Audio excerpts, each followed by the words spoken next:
Hello and welcome. I'm Dr. Navita KJ Johnson-Belcher, and this is I Am Carrying on a Great Project, Guarding the Rebuild Against Distraction. This is a digital, trauma informed, biblically based mental health education session. And today we're walking through the story of Nehemiah and what it teaches us about protecting the work God has given us to do when distraction comes against it. Let me set the scene.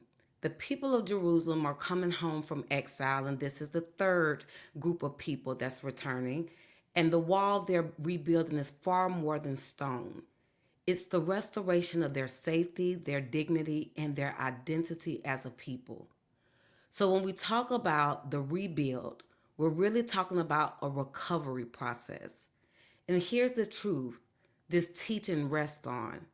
Anyone doing the brave work of restoration, whether physically, emotionally, spiritually, relationally, will meet resistance.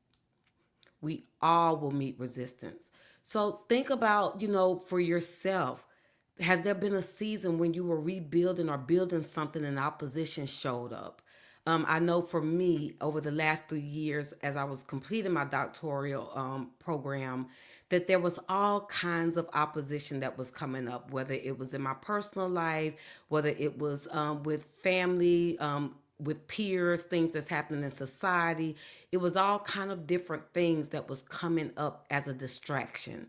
But thank God I remained focused. And in your life as well, I know as you work to rebuild or to begin building things, you may have also faced opposition. And we're going to examine that through the lens of Nehemiah today. So notice it was never just one man against Nehemiah. The opposition was a coalition, and they surrounded him on every side. You had Sanballat the Horonite, who was the governor of Samaria to the north, the public political voice of opposition. Then you had Tobiah the Ammonite from the east, the relational insider, married into Jewish families and tied to the nobles of Judah. His threat works from inside the community. Then you had Geshem the Arab from the south. He lends his name and voice to the rumor campaign. And then the people of Ashdod, the old Philistine territory to the west. North, south, east, and west, Nehemiah was surrounded on every side. That matters because when you're rebuilding something hard, opposition can feel like it's coming from everywhere at once. That feeling of being encircled is real. And Nehemiah shows us it doesn't have to stop the work. Nehemiah 4th chapter 7 through the 8th verse says, But when Sanballat, Tobiah, the Arabs, the Ammonites, and the people of Ashdod heard that the repairs to Jerusalem's walls had gone ahead and that the gaps were being closed, they were very angry. They all plotted together to come and fight against Jerusalem and stir up trouble against it. Hear that.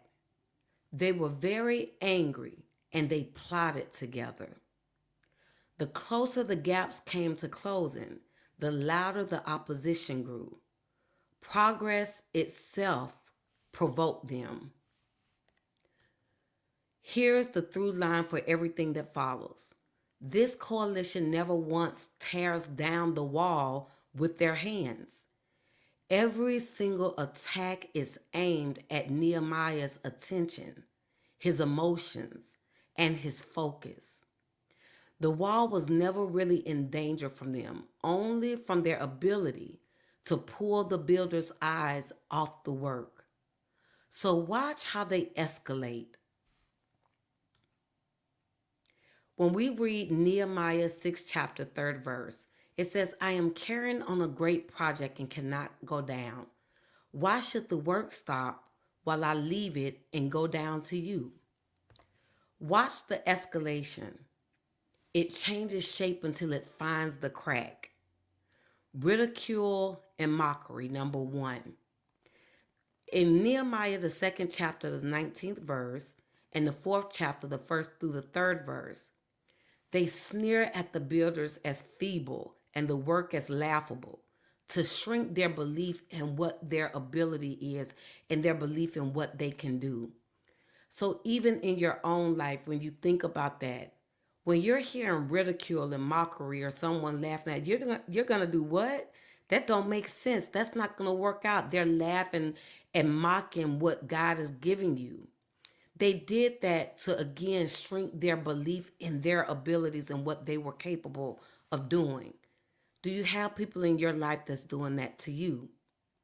Number two, threat and conspiracy.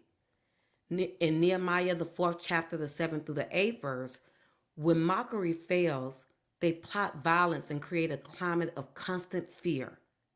So then they start threatening them, right? So the threat and conspiracy. So when the first thing didn't work, the mockery, now it's trying to, incite fear. Then number three, spreading discouragement. Nehemiah 4 and 10, the workers themselves begin repeating that their strength is failing. The message is now coming from the inside. So now they've allowed what was on the outside to come on the inside, and now they're becoming discouraged. Then number four, there was a slander and a hired prophet. Nehemiah 6 chapter, the 5th through the 13th verse, a false letter and a paid insider trying to frighten and shame Nehemiah. Then you had the reasonable invitation. 4 times they invite him to meet on the plain of Ono.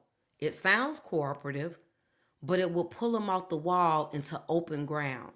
And that way he wouldn't be protected or covered. His answer is the verse on this slide. When he says to them, I'm carrying on a great project and cannot go down. Why should the work stop while I leave it and go down to you? Listen to that escalation. You have mockery, threat, social pressure, a reasonable meeting that sounds like it could be a good thing, character assassination, a trusted sounding insider. That's the anatomy of distraction. Think about which of these tactics have you felt? The mockery, the rumor, or the reasonable invitation that would have pulled you off of your wall. Think about it. It may be a TV show. Girl, did you watch the show today? The Housewives, or hey, did you catch the game? Oh, we're going to happy hour. Do you want to go? Hey, we're doing this. All of these different tactics. And it may not be the mockery or the rumor. It may be a reasonable invitation. But it's pulling you off of your assignment and off of the wall that God has called for you to complete. Now let's name what's happening underneath these tactics in plain language. Because when you can name what you're experiencing, shame loses its grip and help becomes findable.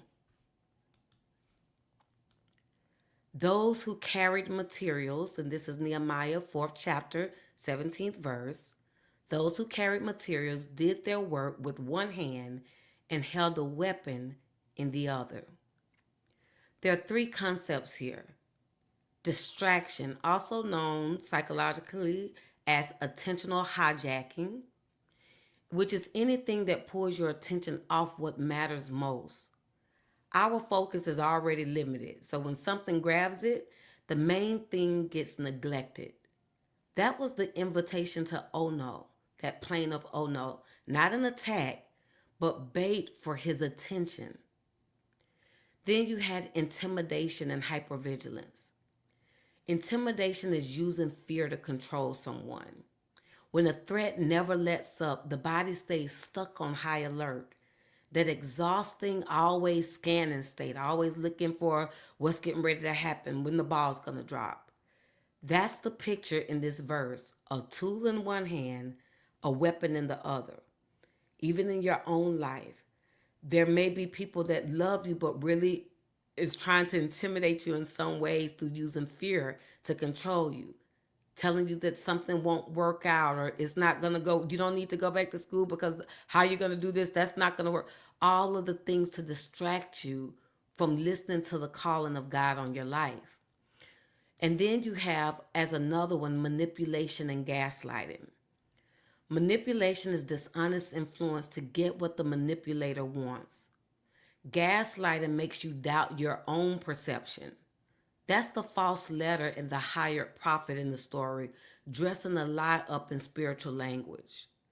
Even when you think about manipulation, sometimes people know why you may think it's a good thing and you're like, okay, well, they're asking me to do this.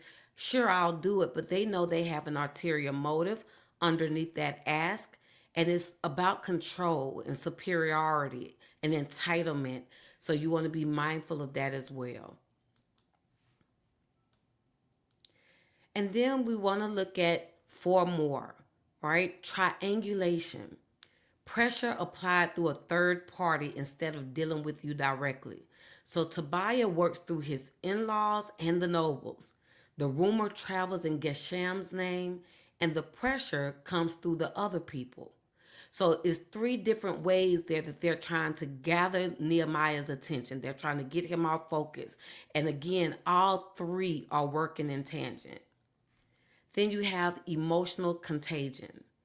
Feelings spread from person to person, almost like catching a cold. You know, you could catch a cold and if somebody come around you, now they have it, then they pass it to someone. Well, fear and discouragement are especially catchy in a group. The workers caught it.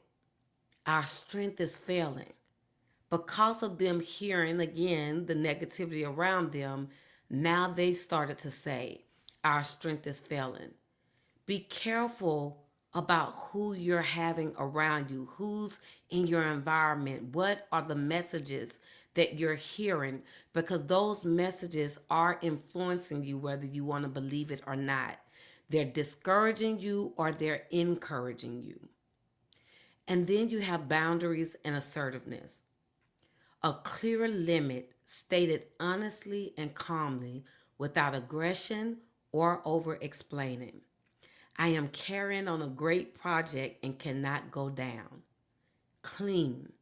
Repeated 4 times. They sent people down on 4 different occasions, actually 5. But on 4 different occasions, Nehemiah gave that assertive message. I am carrying on a great project and cannot go down. He did not continue to try to explain. He didn't stop the work to let me go see what they want. He stayed focused on the task. And even on that 5th time they sent someone, he didn't go. And then you have reality testing. Checking whether something is actually true before you react. Nehemiah weighs the prophet's message, recognizes the setup, and responds to the truth, not the fear. I need to say that again. Nehemiah weighs the prophet's message. He listened to the message. He recognizes the setup in the message and responds to the truth, not the fear. That prophet that was sent to him was sent to trap him, to try to get him to go into the temple to commit sin, to discredit him. And when Nehemiah stepped back to think about it, it's almost like he was saying, this doesn't make sense. I'm not going to go into the temple. Should I go into the temple? And he listened to that discerning spirit, and he knew that was not of God. Sometimes we need to take a step back, and instead of jumping to be that helping hand, stop and listen. Lord, is this of you? Sometimes we may get offered things and asked to do things, and again, it seems like a reasonable invitation. But is it a distraction, something that will take me off the wall and keep me from doing what God has called me to do? And so here I want to give this disclaimer. Again, this is digital, trauma-informed, biblically based mental health education. I do not diagnose biblical figures. A DSM-5 TR diagnosis, which again, that is the Diagnostic and Statistical Manual, 5th edition, text revision, revision of that. And that is what doctors, psychologists, therapists, psychiatrists all use to diagnose. So a DSM-5 TR diagnosis can only be made by a qualified clinician with a living person through direct assessment. I'm using this ancient story or biblical story to illustrate what certain mental health experiences look like so you can recognize them in your own life and reach for the right help. With that boundary in place, the story is a useful teaching mirror for trauma and stressor related responses. Sustained danger can produce stress reactions, hypervigilance, disrupted sleep, an exhausted survival state. And when you think about the story of Nehemiah and the workers having to work, they're working with one hand and then they got a sword or a weapon in the other hand. They are under constant and sustained danger. And again, it can produce stress reactions, hypervigilance, disrupted sleep, and an exhausted survival state. With that, and the story is useful also for teaching, useful as a teaching mirror for adjustment type distress. When an identifiable stressor sends distress higher than usual, the opposition campaign is exactly that kind of stressor. That campaign of different people, not just Sanballat, not just Tobiah, not just Geshem, but all of the other people, them and all of the others combined, that sent their distress higher than usual. And so that's why the people start to feel bad and start to feel that their strength was weakening as well. And then you have anxiety symptom constructs in the story: constant worry, bracing for the next attack, trouble concentrating. So there are two distinctions worth holding here. First, demoralization versus clinical depression.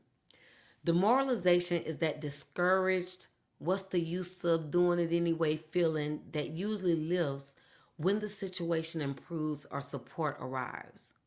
However, clinical depression, a major depressive episode, is more a persistent low mood or loss of interest most of the day, nearly every day, for at least 2 weeks, with changes in sleep, appetite, energy, and concentration, and sometimes thoughts of death. It does not simply lift when circumstances get better.